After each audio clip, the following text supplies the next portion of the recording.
Hi friends, అందరికీ నా హృదయపూర్వక నమస్సుమాంజలిలు. కృతజ్ఞత ఇది కూడా ఒక శక్తివంతమైన భావన. కృతజ్ఞత ఇది జీవితంలో చాలా శక్తివంతంగా పనిచేస్తుంది. మనం కృతజ్ఞత చూపించడానికి ఈ సృష్టి మనకెన్నో విషయాల్ని ప్రసాదించింది. సృష్టి పట్ల ఈ క్రింది వాటికి మనం కృతజ్ఞతను వ్యక్తీకరించవచ్చు. ఈ సృష్టిలో మనకు ఒక ఉనికిని ప్రసాదించింది. మన జీవితానికి ఒక శ్వాసను ప్రసాదించింది.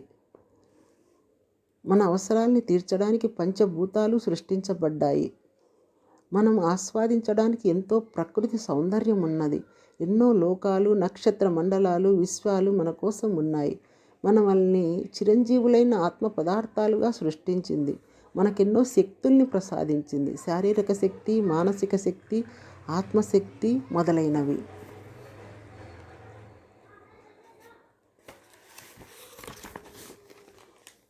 మనమంతా నిత్య జీవితంలో ఎవరెవరి పట్ల లేదా వేటి వల్ల కృతజ్ఞతతో ఉండాలో చూద్దాం. పరలోక జ్ఞానాన్ని తెలుసుకోవడానికి, మనకు దివ్యమైన త్రినేత్రాన్ని పరలోక సంచారం చేయడానికి, మనకు సూక్ష్మ కారణ మహాకారణం ఉన్నగు శరీరాల్ని సృష్టించినది. ఇలా వ్రాస్తూ పోతే ఈ సృష్టి మనకెన్నో ప్రసాదించింది.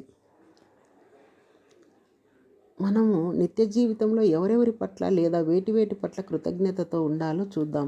ఎన్ని అనుభవిస్తామో ఈ భౌతిక శరీరంతో.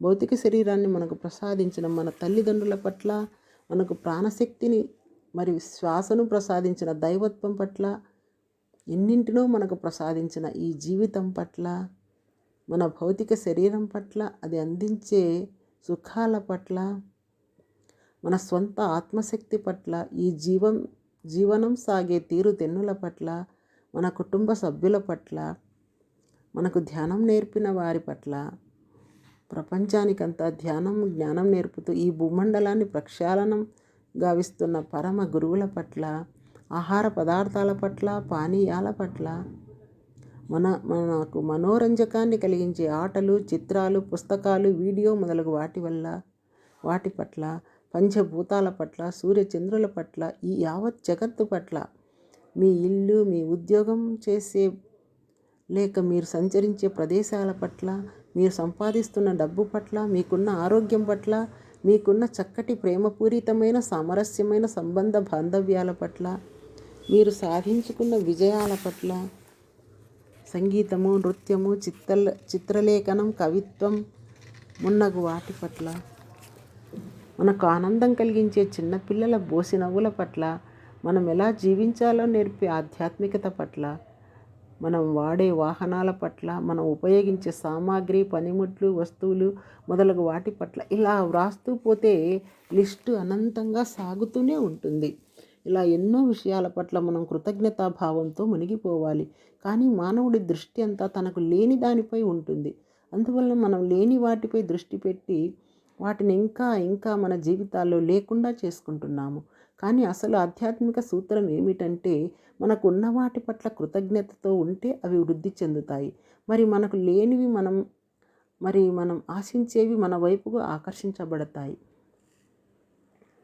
ఎందుకంటే కృతజ్ఞతతో మన హృదయం ఉప్పొంగినప్పుడు మనము ఆకర్షణ సిద్ధాంతం ప్రకారం మనం ఇంకా కృతజ్ఞతాభావాన్ని వ్యక్తపరిచేందుకు అలాంటి వ్యక్తుల్ని, అలాంటి సందర్భాలను, సంఘటనలను ఆకర్షించుకుంటాము. కృతజ్ఞతాభావం మన శక్తిని ఉన్నత శక్తి స్థాయి నుంచి ఉన్నతమైన శక్తి స్థాయికి తీసుకెళ్తుంది. అందుకే ఉన్న పరిస్థితులు ఎంత శోచనీయంగా ఉన్నా సరే మన జీవితం ఈ కృతజ్ఞతాభావం వలన ఉన్నతంగా మారుతుంది. సృష్టికి అత్యంత ప్రీతిపాత్రమైన విషయాల్లోకెల్లా ఈ కృతజ్ఞతాభావం మొదటిది. సృష్టి మనకిచ్చిన వాటిని ఇంకా ఇమ్మని మనము పంపే సూచనే ఈ కృతజ్ఞత. అందుకే సృష్టి మనకేదైనా ఇచ్చినప్పుడు కృతజ్ఞతాభావంతో స్వీకరిస్తే అది నీకింకా కావాలని నీవు సృష్టికి సందేశాన్ని ఇస్తున్నట్లు అర్థం. అదే నీవు ఏదో అలా తీసుకుంటే ఆ కృతజ్ఞత రాహిత్యం ఇక నాకిక అది వద్దు అన్న సందేశాన్ని సృష్టికి ఇస్తుంది. అదే మనకు ఉన్న వస్తువుల పట్ల, విషయాల పట్ల కృతజ్ఞతతో ఉంటే అవి ఇంకా వృద్ధి చెందుతాయి. కావున మన శరీరం పట్ల, మన శరీరానికి ఉన్న ఆరోగ్యం పట్ల కృతజ్ఞతతో ఉంటే ఇంకా సంపూర్ణ ఆరోగ్యం మనకు సిద్ధిస్తుంది. మన జీవితం పట్ల, మన జీతం పట్ల, ఆస్తుల పట్ల, సంపదల పట్ల కృతజ్ఞతతో ఉంటే అవి ఇంకా వృద్ధి చెందుతూనే ఉంటాయి. మనం సాధించిన విజయాల పట్ల, తోడ్పడిన వ్యక్తుల పట్ల కృతజ్ఞతతో ఉంటే మరిన్ని విజయాలు మన సొంతం అవుతాయి. మనకు ఆనందం కలిగిస్తున్న వ్యక్తుల పట్ల, కలిగిస్తున్న వస్తువుల పట్ల కూడా మనం కృతజ్ఞతతో ఉంటే ఇంకా ఎక్కువ ఆనందం పొందుతామన్నమాట. ఇంకా శక్తివంతంగా ఈ కృతజ్ఞతాభావాన్ని ఎలా మన జీవితాల్లోకి నింపుకోగలమో చూద్దాం. సాధన 1. ప్రొద్దున్నే నిద్ర లేచేటప్పుడు కళ్ళు కూడా తెరవకుండానే మీకు ఆ రోజు రాత్రి అంతా సుఖనిద్రను ప్రసాదించిన మీ పరుపుకో లేక ఆ స్థలానికో కృతజ్ఞతలు చెప్పుకోండి. తర్వాత కాళ్ళు క్రింద మోపినప్పుడు ఆ భూమాతకు కృతజ్ఞతలు చెప్పుకోండి. అలాగే మానవ మనుగడకు మూలాధారాలైన పంచభూతాలైన భూమి, నీరు, ఆకాశము, గాలి, అగ్నిలకు కూడా కృతజ్ఞతలు చెప్పుకోండి. తర్వాత బ్రష్ చేస్తున్నప్పుడు మీ బ్రష్కు, ఆ పళ్ళకు కూడా కృతజ్ఞతలు తెలుపుకోండి. అలాగే మీ శరీరంలో ప్రతి అవయవానికి కృతజ్ఞతలు చెప్పుకోండి.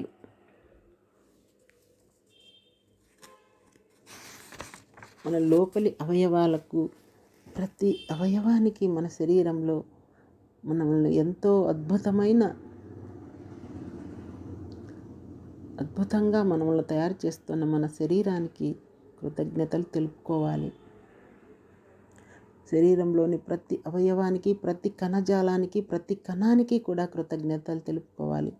తర్వాత మనం చేసే ధ్యానానికి కృతజ్ఞతలు తెలుపుకోవాలి.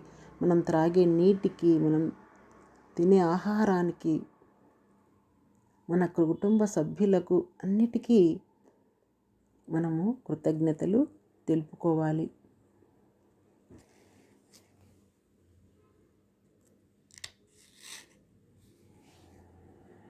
మనకు లభించే ఆనందాన్ని కలిగించే అనుభవాలకు కృతజ్ఞతలు తెలుపుకోవాలి. మరి మీరు ఇలాంటి జీవన పరిస్థితులని ఆ రోజంతా సృష్టించుకుంటారు. మరి ఇంకా ఆనందాల్ని మూటగట్టుకుంటారు. ప్రయత్నించి చూడండి, మీకే తెలుస్తుంది. సాధన 2. ఉన్న వాటిపై మనం కృతజ్ఞతతో ఉంటే అవి ఇంకా వృద్ధి చెందుతాయి. కావున రాత్రి పడుకోబోయే ముందు ఆ రోజు మీకు ప్రాప్తించిన శుభాలకు మరి మీ జీవితంలో మీకు జరుగుతున్న శుభాలకు కృతజ్ఞతలు తెలుపుకోండి. ఇవన్నీ ఇంకా మీ జీవితంలోకి ప్రవేశిస్తాయి. ఆ రోజు మీకు దొరికిన ప్రేమకు, మీకు లభించిన మంచి పుస్తకానికి, వస్తువులకు, విషయాలకు అన్నింటికీ కృతజ్ఞతలు తెలుపుకోండి. రాబోయే సుఖనిద్రకు కృతజ్ఞతలు తెలుపుకొని అలా నిద్రలోకి ప్రశాంతంగా జారుకోండి. ఈ కృతజ్ఞతాభావం ఉపయోగించి లేని వాటిని కూడా సృష్టించుకోవచ్చు. ఆరోగ్యం కొరకు కృతజ్ఞత. మనలోని ఆరోగ్యాన్ని ద్వేషిస్తూ దూషించకుండా ప్రేమతో ఉన్న ఆరోగ్యానికి మనము కృతజ్ఞతలు తెలుపుకోవాలి. నా శరీరం సంపూర్ణ ఆరోగ్యంతో అలరారుతున్నందుకు నేను చాలా ఆనందంగాను మరి కృతజ్ఞతాపూర్వకంగాను ఉన్నాననే ఒక దైవిక వాక్యాన్ని మంత్రంలాగా పఠించుకుంటూ ఆ భావంతో ఉండిపోండి. లేదా జబ్బులున్న చోటు పట్ల లేదా వ్యవస్థ పట్ల ప్రేమతో కృతజ్ఞతాభావంతో ఉండండి. మీకు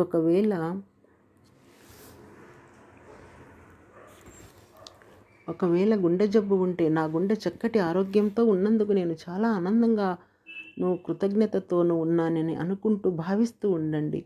ఇలా మీకు ఇప్పుడు ఆరోగ్యం లేకున్నా సరే ఉన్నందుకు కృతజ్ఞతతో ఉంటే తగ్గిపోతుందన్న మీ విశ్వాసానికి ఈ సృష్టి అబ్బురపడి మీకు వెంటనే ఆరోగ్యం ప్రసాదిస్తుంది. ఎందుకంటే మీరు ఇలా చెబుతున్నప్పుడు మీకు నయమైనది, అలా నయమైనందుకు మీరు కృతజ్ఞతలు తెలుపుకుంటున్నారు. యద్భావం తద్భవతి. అలాగే జరుగుతుంది. ఈ సృష్టి దేనికి నో చెప్పదు. ప్రతిదానికి అది చెప్పేది ఒకటే, యస్, అదే తథాస్తు. అంటే నువ్వెలా భావిస్తే అలాగే అగుగాక దీని అర్థం.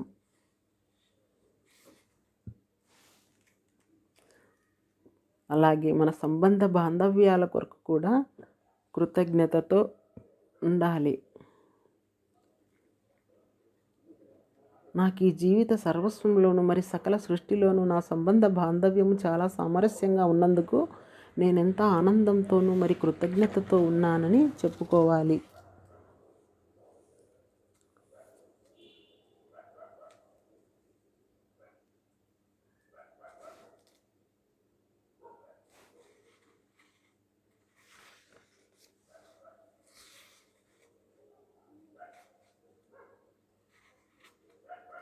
కృతజ్ఞత రాహిత్యంతో ఎలా ఉన్నామో కొన్ని చూద్దాము.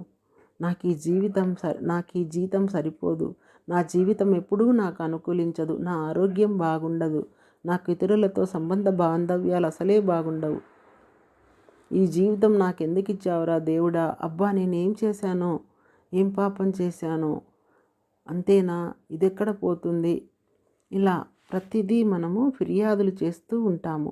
ఇదంతా కృతజ్ఞత రాహిత్యంతో మనం అలా ప్రవర్తిస్తామన్నమాట. అలాంటి భావనా ధోరణిని మనం వెంటనే మార్చుకోవాలి. లేకపోతే పర్యవసానంగా మన జీవితాన్ని ఇంకా అధ్వానంగా మార్చుకుంటాము.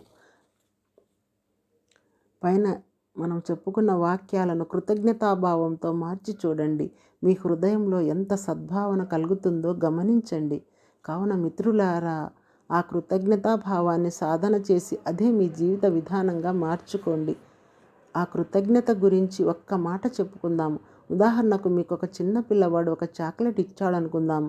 మీరు దాన్ని ఏదో అలా మొహం చిట్లించుకొని అందుకొని, ఇంకేం చాక్లెట్, ఇదేం చాక్లెట్ ఇలా ఉంది, ఇంత చీప్ చాక్లెట్ నేను ఎప్పుడు తినలేదని విమర్శించటం సాగిస్తే ఇకపై ఎన్నడూ చాక్లెట్ కాదు కదా, ఆ పిల్లవాడు ఏ వస్తువు మీకు ఇవ్వడు. అదే ఆ పిల్లవాడు మీకు చాక్లెట్ ఇచ్చినప్పుడు మీకు ఇచ్చినందుకు ఎంతో మురిసిపోయి థ్యాంక్ యూ అని చెప్పి ఆ పిల్లవాడి నీ ప్రేమతో బుగ్గపై చిరుముద్దులు ఇచ్చి ఇలాంటి చాక్లెట్లు నాకెంతో ఇష్టం, చాలా థ్యాంక్స్ అని చెప్పారనుకోండి, దానికి ఆ పిల్లవాడు కూడా మీ ప్రతిస్పందనకు చాలా ఆనందిస్తాడు. ఇకపై చాక్లెట్ ఒకటే కాదు, ఆ పిల్లవాడికి ఎవరేది ఇచ్చినా మొదట మీరే గుర్తుకు వస్తారు. మీకు ఇవ్వడానికి మీ నుంచి వచ్చే కృతజ్ఞతాభావం, అతనికి మీ వలన కలిగే ఆనందం కోసం ఆ పిల్లవాడు మీ వైపు పరుగులు తీస్తాడు. ఈ ఉదాహరణలో చిన్నపిల్లవాడు లాంటిది ఈ సృష్టి. అందుకే అన్నారు, క్రింద ఎలా ఉంటుందో పైన కూడా అలాగే ఉంటుంది, లోపల ఎలా ఉంటుందో బయట అలాగే ఉంటుంది. కావున జీవితంలో మీకు లభిస్తున్న వాటిని ముఖం చిట్లించుకుంటూ తీసుకుంటారా, లేదా కృతజ్ఞతాపూర్వకంగా మహాప్రసాదమని అందుకుంటారా? మీరే నిర్ణయించుకోండి. యద్భావం తద్భవతి. Thank you.